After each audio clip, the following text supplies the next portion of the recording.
Olá, seja bem-vindo. Você está na TV Poços, programa Direitos e Deveres com o Dr. Vanderlei de Mello. Eu sou o Carlos Camargo.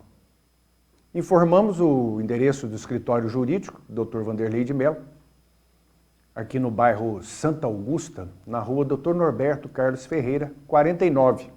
Rua Dr. Norberto Carlos Ferreira, 49, bairro Santa Augusta. E o telefone é o 3721-7552, 3721-7552. Também, para aqueles que desejam fazer uma festa, uma cerimônia com grande alegria, música de primeira qualidade, pode contratar a doutora Luciana Mello, que é tecladista e cantora, pelo 999-676276, 999-676276. O nosso WhatsApp do programa Direitos e Deveres, nós vamos colocar aqui para você, é o 98451-3033, 98451-3033. Mande aí a sua sugestão, mande alguma crítica, tudo é bem-vindo. E antecipamos os agradecimentos. E agradecemos aqueles que já têm feito contato conosco aí, elogiando o programa, a TV Poços. Isso é muito bom, para a gente serve aí de um combustível para procurar aí essa continuidade do propósito de prestar um bom serviço à população na parte de informação, no que diz respeito aí aos temas que a gente sempre aborda aqui relacionados ao direito. Por isso o programa chama-se Direitos e Deveres, e sempre falamos aqui dos projetos de leis em andamentos, para que a população já vá sabendo o que está chegando por aí de novidade.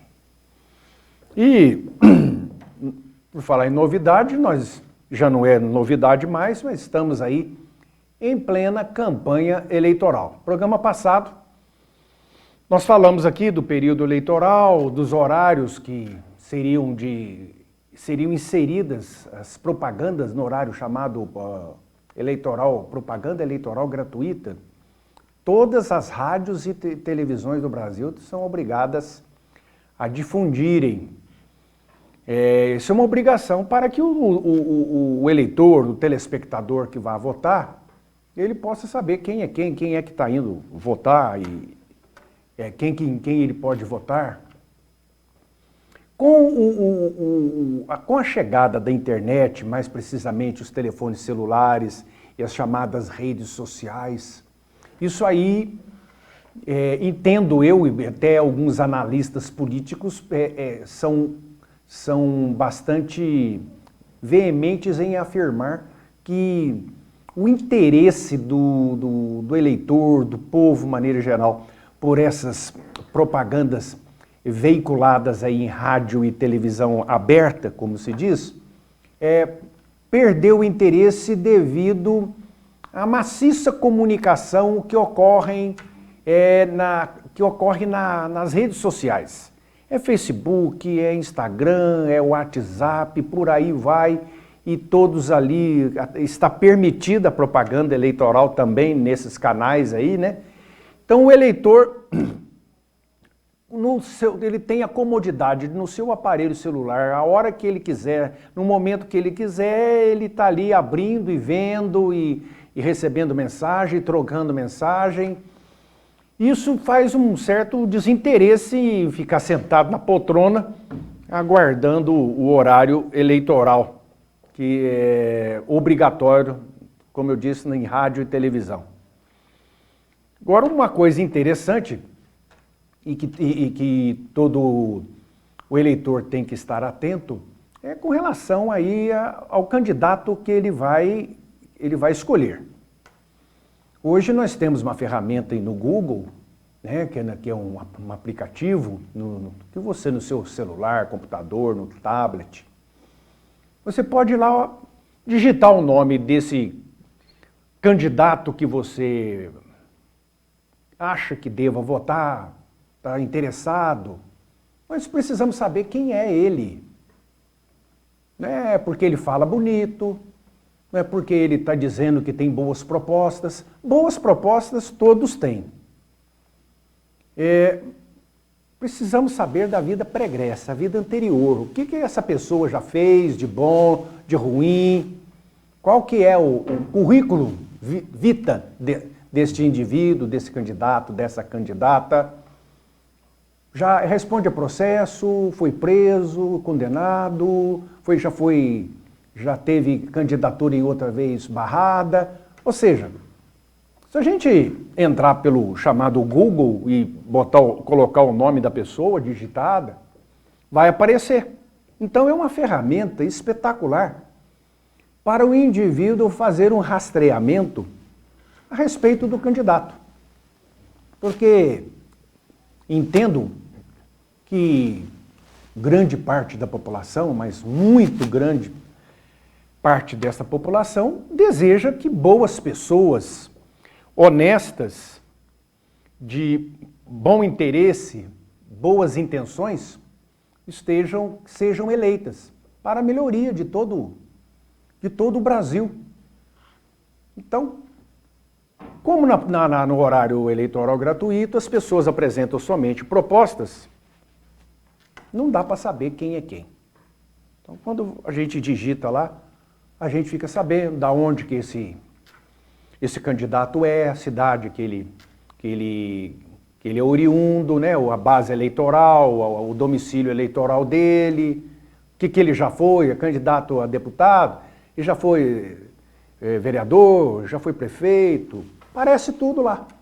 Então é uma maneira de se ter o conhecimento, porque o voto é uma carta, é uma procuração que o eleitor dá para alguém representá-lo no governo, tanto na parte do executivo quanto na parte do legislativo. Então, isso é de grande responsabilidade. E você passa uma procuração para uma determinada pessoa te representar, porque o voto no Brasil é representativo. Poucos representam todos. Como não tem jeito de todos atuarem politicamente, então um número reduzido de pessoas vão fazer esta função, representando todos. Por isso que chama-se representatividade. Então, nós vamos votar, o nosso voto é uma procuração. Nosso voto é uma carta dizendo a ele, estou te dando o poder de fazer o melhor pelo Estado, pela cidade, pelo país. Isso é muita responsabilidade, viu? Ninguém passa uma procuração para uma pessoa sem conhecer uma pessoa. Você vai fazer um determinado negócio e você então vai passar uma procuração para alguém te representar. Por um advogado, um contador ou qualquer outra pessoa te representar. Você, sem conhecer a pessoa, você passa essa procuração? Lógico que não. E para o voto é a mesma coisa. Você está dando uma procuração. Fale por mim, me represente aí, faça o melhor por mim e pela sociedade. O Brasil, nesta eleição de 2022, estão aptos a votarem mais de 156 milhões de pessoas. 156 milhões 250 mil. É muita gente. É um grande colégio eleitoral. Desses 156 milhões do Brasil inteiro, 16 milhões são eleitores em Minas Gerais. É o segundo colégio eleitoral do Brasil. Primeiro São Paulo, segundo Minas Gerais, terceiro Rio de Janeiro. E por aí vai. 16 milhões de pessoas estão aptas a votarem agora em 2022. Nós vamos eleger aí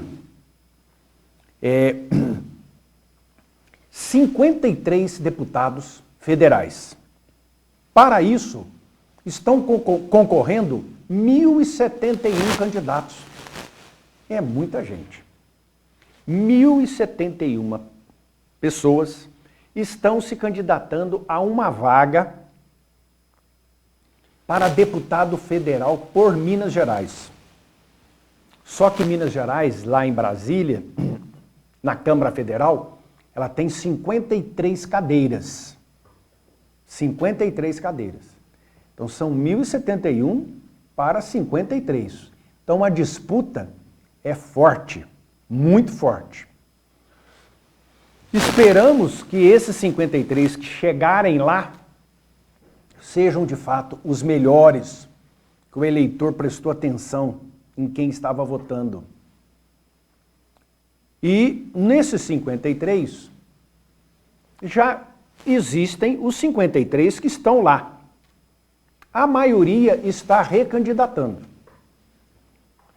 Como em Minas Gerais, nós temos 77 deputados estaduais. E nós vamos ter aí 1.380 pessoas interessadas se candidatando a uma vaga na Assembleia Legislativa de Minas Gerais. Nessas 77 vagas. Também é uma disputa muito acirrada, muito forte. Cabe ao eleitor decidir isso aí. Votar com muita consciência. Dos 77 atuais em Minas Gerais, 66 vão se recandidatar. Então, com isso, a gente vê a gente tem que parar para analisar o seguinte. Esses 77 que estão lá, que 66 vão se recandidatar a deputado, novamente, estadual de Minas Gerais. Eles já têm uma certa vantagem. Eles já são deputados, eles já conhecem como é que funciona a coisa, eles já têm os seus contatos, as suas bases eleitorais. Nos 4 anos que eles estão lá, já fizeram contatos com toda uma rede de prefeitos, vereadores, partidos políticos, cabos eleitorais, representantes de classes, sindicatos, associações. Então eles já têm uma vantagem acima daqueles outros que não estão lá e que estão querendo entrar.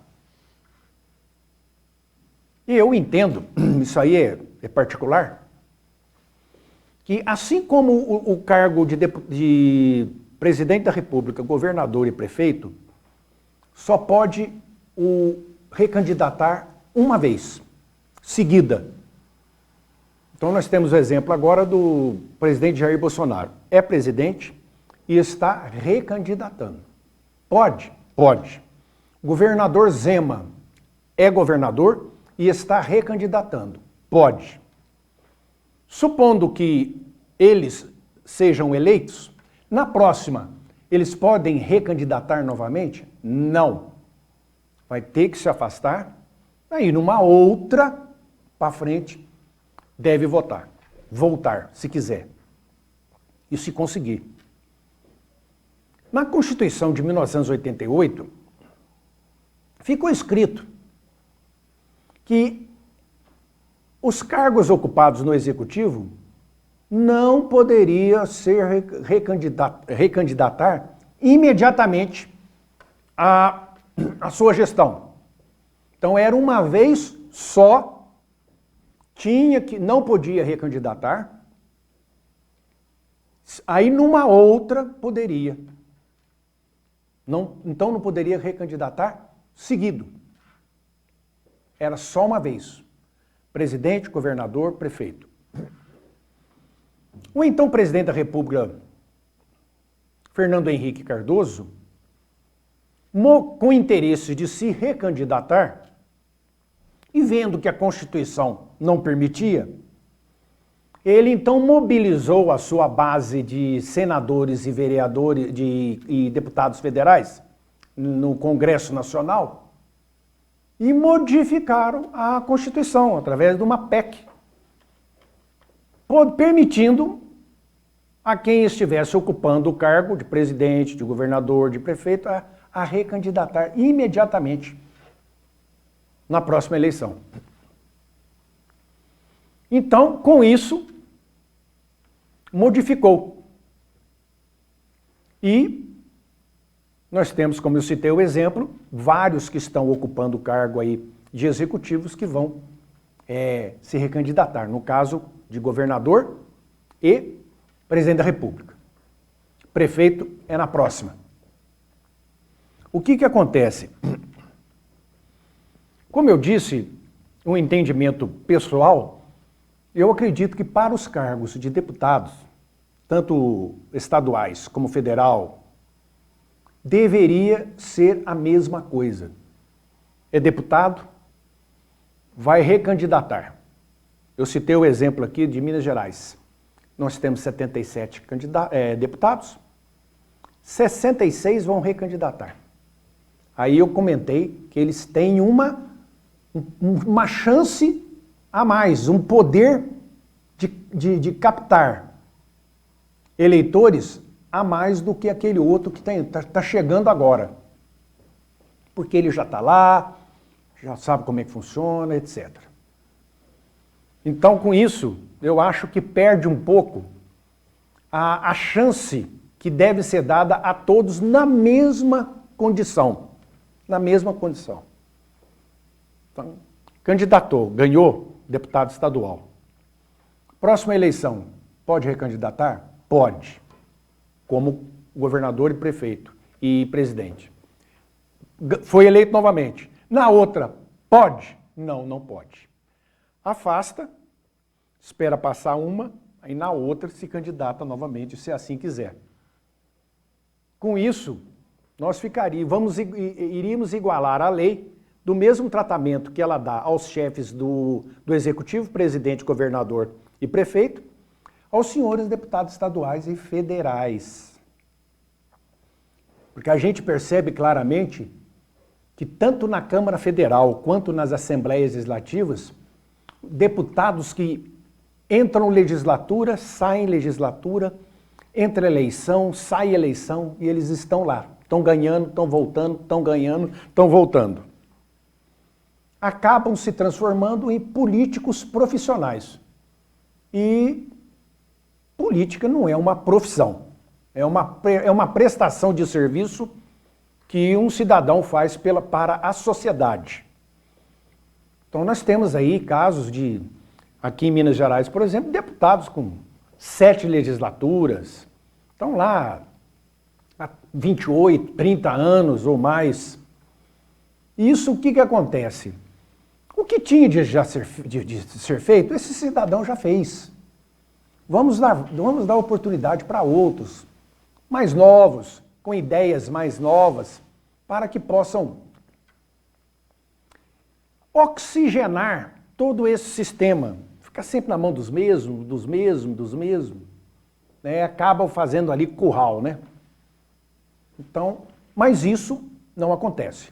O indivíduo que é deputado, ele quiser candidatar quantas vezes ele pode, e vai sendo eleito. Mas que ele tem mais chance do que aqueles outros que não estão lá, que estão querendo chegar, isso não há como se discutir que não seja assim. Muito tem se falado, e até perguntado no nosso WhatsApp, a respeito do voto branco, do voto nulo, e temos uma matéria aí do Tribunal Regional Eleitoral, que à medida que as eleições se aproximam, boatos sobre processo eleitoral e as consequências do voto, o voto branco, o voto nulo, eu já falei isso diversas vezes, mas como tem telespectador indagando, nós vamos fazer mais um breve comentário a esse respeito do voto branco, voto nulo, abstenção, já que a gente volta.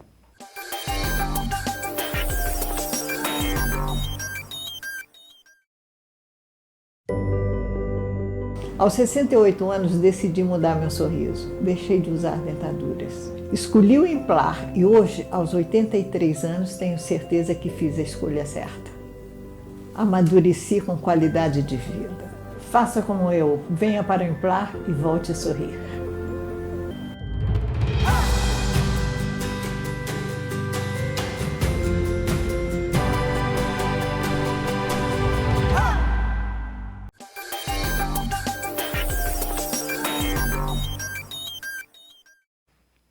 Ok, estamos de volta. Então, continuando o nosso assunto dos votos branco, nulo, abstenção. Eles não contam o que elege alguém, algum candidato, é o voto válido. E o que é o voto válido? É aquele que não foi anulado, aquele que não é branco e o eleitor que não compareceu, a abstenção.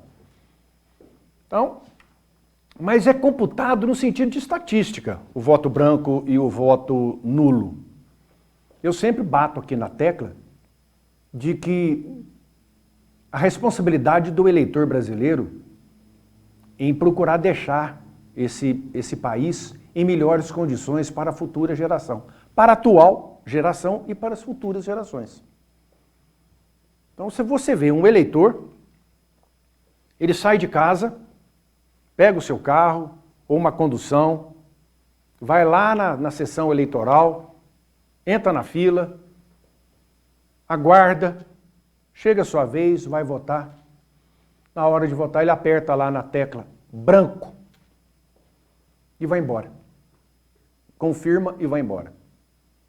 O outro faz a mesma coisa, digita um número lá que não é de ninguém, de candidato nenhum, aperta a tecla, confirma, anulou o voto e vai embora. Olha, teve o trabalho de acordar cedo, deslocar da sua residência, do seu veículo, dar uma condução para ir lá fazer isso. A oportunidade que a pessoa tem de melhorar o país. Então fica aquela conversa, isso aí não vai resolver nada, isso aí política é tudo assim, assado, é aquelas conversas que a gente ouve aí, mas a pessoa também não faz nada. Então, como eu falei aqui, só em Minas Gerais, deputado estadual, são 1.380 candidatos. Tem gente boa, gente muito boa no meio disso aí. Basta escolher direito e vai lá e vota. E abstenção. Abstenção é aquele que esse já nem saiu de casa, ou se saiu foi para outro lugar, menos para a sessão eleitoral. Absteve-se, não foi, não votou, não compareceu.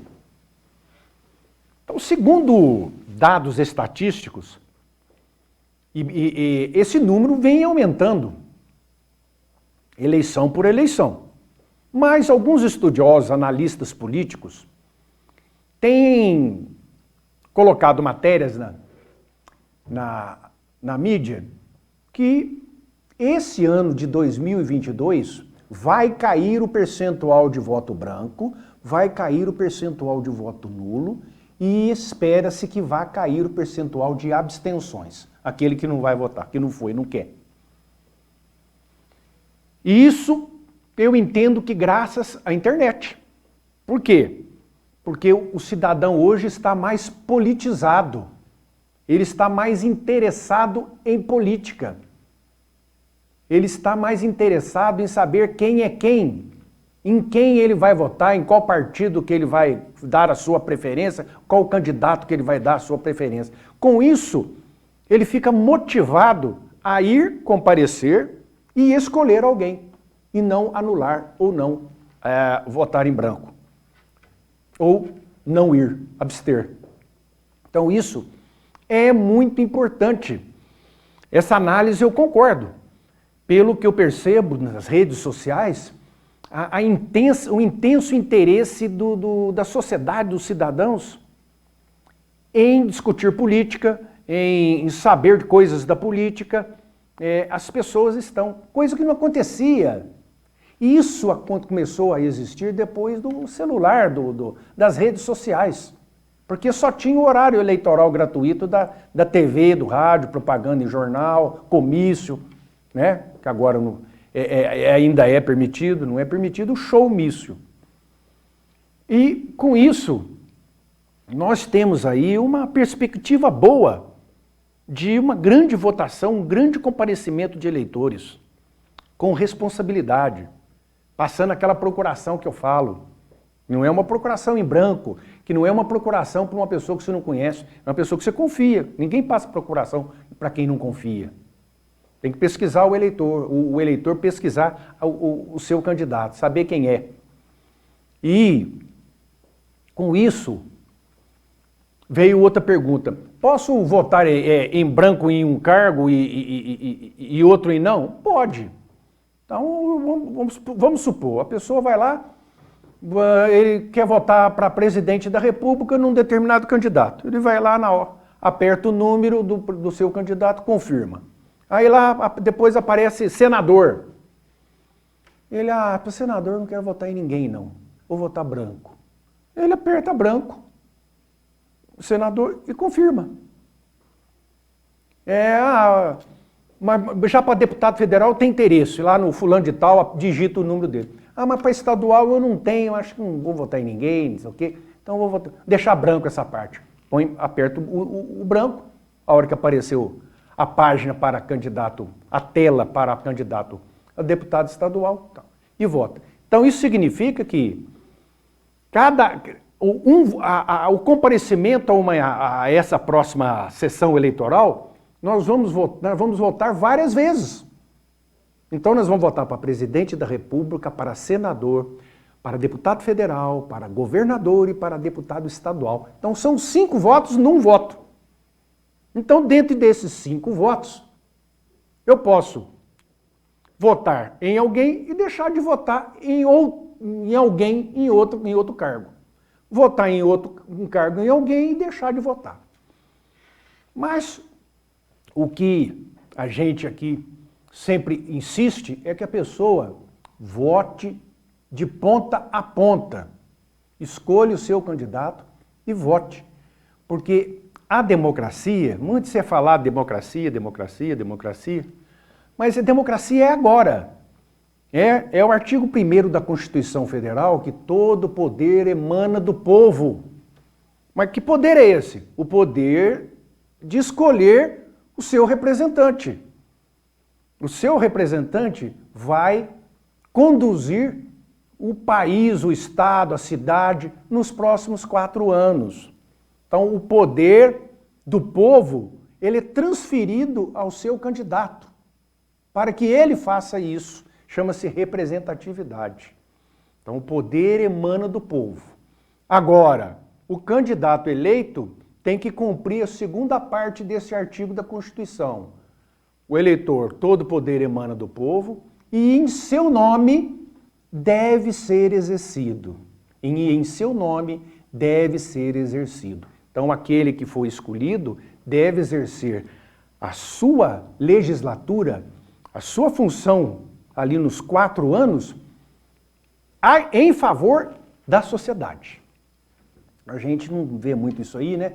Conchavo e negócio de partido, e a matéria que é interesse da sociedade vota contra.